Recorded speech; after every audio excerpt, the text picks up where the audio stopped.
Vamos a por un tercer problema. Luego, en resumen, tenemos problemas directos, como el primero, problemas mixtos, como el segundo, o problemas que a su vez contienen un conjunto de problemas dentro de él. Este va a ser el caso de este tercer problema que te propongo. Una escalera cuyo pie está a 4 metros de la pared se apoya en esta, alcanzando una altura de 7,5 metros.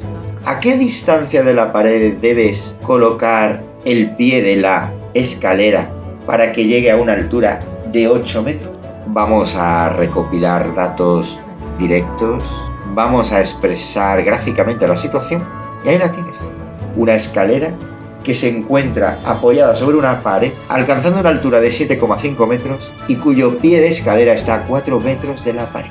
Fíjate cómo se expresa. Fíjate cómo claramente acabamos de observar un triángulo rectángulo en el que conocemos los catetos, pero no la hipotenusa. Fíjate cuál es la pregunta del problema necesaria para poder establecer una estrategia de resolución. ¿A qué distancia de la pared debe colocarse el pie para que su altura sea de 8 metros? Luego, si la altura de 7,5 metros debe pasar a 8, seguro que habrás deducido que el pie de mi escalera debe estar más cerca de lo que se expresa en el gráfico. Luego, si está a 4 metros, vamos a tener que acercarlo a 3,5, 3 o quizás 2 metros. Esa es la pregunta del problema. Fíjate cómo este problema, como te decía, tenía distintos problemas por el camino, y es que quizás primero en tu estrategia esté en calcular la longitud de la escalera y una vez calculada restablecer la nueva situación del problema para calcular exactamente a qué distancia debe estar el pie de la escalera para que la altura a la que alcanzas con la escalera es de 8 metros. Claramente, dos problemas en uno. Resolvamos nuestro primer problema. Calculemos primero la longitud de la escalera. Ya sabes que es un problema de los que llamamos de modelo o tipo 1. Calcular la hipotenusa, que puedes ver como te muestro con mi cursor.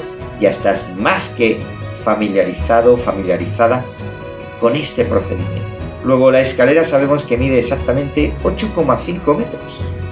Luego, esta es la situación que debemos ahora plantearnos.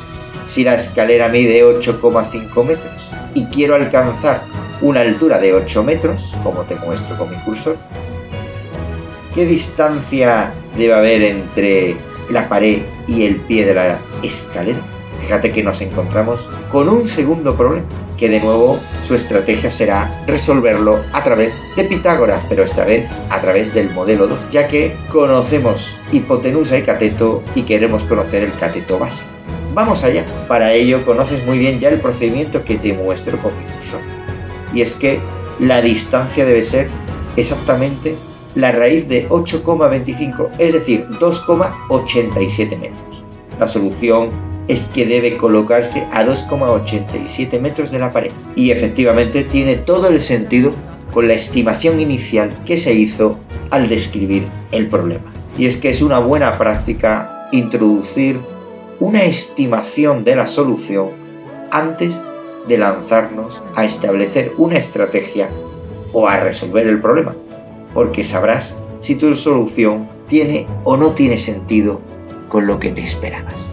Retornando la historia de Hipaso de Metaponto, fíjate bien que Hipaso descubrió entonces que la hipotenusa de este triángulo que tantos rompederos de cabeza le iba a traer al pobre Pitágoras era exactamente la raíz de 2. ¿Cuál fue el problema?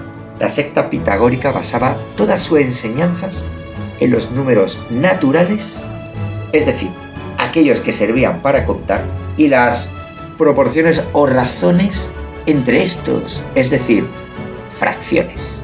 Pero nunca se plantearon números como la raíz cuadrada de 2. La raíz cuadrada de 2, si observas bien arriba en tu pantalla a la derecha, o si quieres en tu propia calculadora, es un llamado número irracional, es decir, tiene una característica que Pitágoras le hizo estremecer: infinitos números decimales, y de estos infinitos nunca con una secuencia o patrón conocido.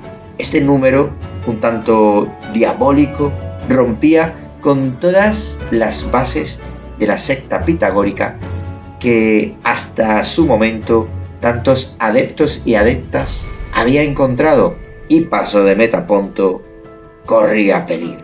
Vamos a resolver nuestro último problema, un problema más complejo que los anteriores y en los que efectivamente tendrás que resolver pequeños problemas por el camino. Fíjate que nuestro amigo Álvaro ha tomado estas medidas para poder calcular la altura de su buhardilla, una altura que va a llamar A.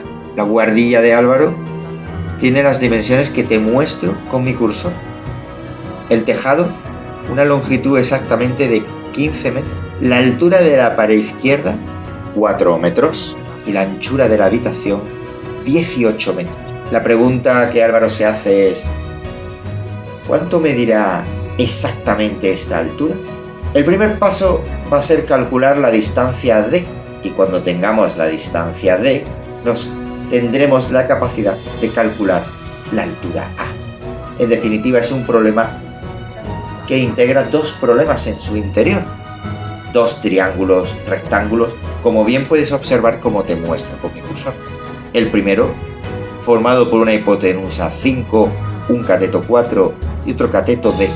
Y el segundo, formado por una hipotenusa de 20, un cateto de la mitad de 18 más D y otro cateto de exactamente A que debemos calcular. Luego calculemos la distancia D. La distancia D lo puedes calcular gracias a ese triángulo que te mencioné inicialmente y que ya conoces el procedimiento perfectamente. Como puedes observar, exactamente la distancia D es de 3 metros. Luego el triángulo es el famoso triángulo pitagórico de longitudes 3, 4 y 5. Conocido entonces esa longitud, ya sabemos que el segundo triángulo que voy a necesitar tiene una hipotenusa de 20 y tiene un cateto de la mitad de 18, 9 más 3, es decir, 12. Puede que te preguntes por qué la mitad de 18. Observa en la figura el triángulo rectángulo segundo que voy a necesitar. La mitad de 18 será necesario para poder calcular toda la longitud de este cateto. Pero piensa bien que la longitud de este cateto será exactamente la longitud de la mitad de la habitación, la que te muestro con mi cursor, más la longitud de que calculaste antes. Y la mitad de la anchura o longitud de la habitación era la mitad de 18, que es 9. Muy bien, el segundo problema dentro de este problema será calcular ahora ya la altura de la buhardilla, que para ello calculamos sobre este triángulo rectángulo que te muestro con mi cursor el método 2, es decir, conocida la hipotenusa y un cateto, calcular el otro cateto. Fíjate que te muestro con mi cursor todo el procedimiento de resolución que ya conoces muy bien y llegas a que la altura de la buhardilla es de 16 metros. Luego, justamente 16 es lo esperado. Y si observas la solución de 16 metros, tiene todo el sentido de ser la altura de la buhardilla. ¿Y qué fue de Paso de Metaponto? Paso de Metaponto acabó sus días, según algunos historiadores, bajo las aguas del Mediterráneo. Y es que su hallazgo no gustó nada a la secta pitagórica. Puso en peligro las bases de sus estrictas normas, y este hallazgo, que será de suma importancia para las matemáticas, quedó un tanto en el olvido. Esta fue la historia de Pitágoras y Paso de Metaponto y el primer encuentro de números que tenían una personalidad infinita. Reto y Paso de Metaponto por 4 puntos. Para colocar un mástil se ha utilizado 64 metros de cable. Se sujeta con 4 cables y se necesita 1 metro de longitud por cada amarre. Si todos los cables están atados al extremo de arriba y a un tornillo anclado al suelo a 10,5 metros de su pie, ¿qué altura alcanza el mástil? Observa la representación gráfica de la situación que te facilitará el estudio del problema. Los criterios de calificación son: por analizar y comprender el enunciado del problema, hasta 0,75. Por seleccionar y aplicar una estrategia de resolución, hasta 0,75. Por la aplicación adecuada de los conceptos matemáticos, hasta 2 puntos. Y por un análisis de la solución del problema, hasta 0. Te presento la llamada rúbrica de trabajo para que sepas qué se espera de ti a la hora de presentar la resolución de este tema. Lee con atención cada una de las filas o líneas de esta rúbrica. Estas 4 filas o líneas presentan los 4 contenidos, dimensiones o aspectos que se van a puntuar a la hora de evaluar el problema. Fíjate las columnas que se encuentran divididas en 4 niveles: novel, aprendiz, avanzado y experto o experta. Lee con atención cada uno de los niveles por línea y trabaja como se te indica. Recuerda que cada una de estas filas están relacionadas con cada uno de los criterios que vamos a valorar. Realiza todo tu trabajo en una única hoja o folio y súbelo a la plataforma como se te indica.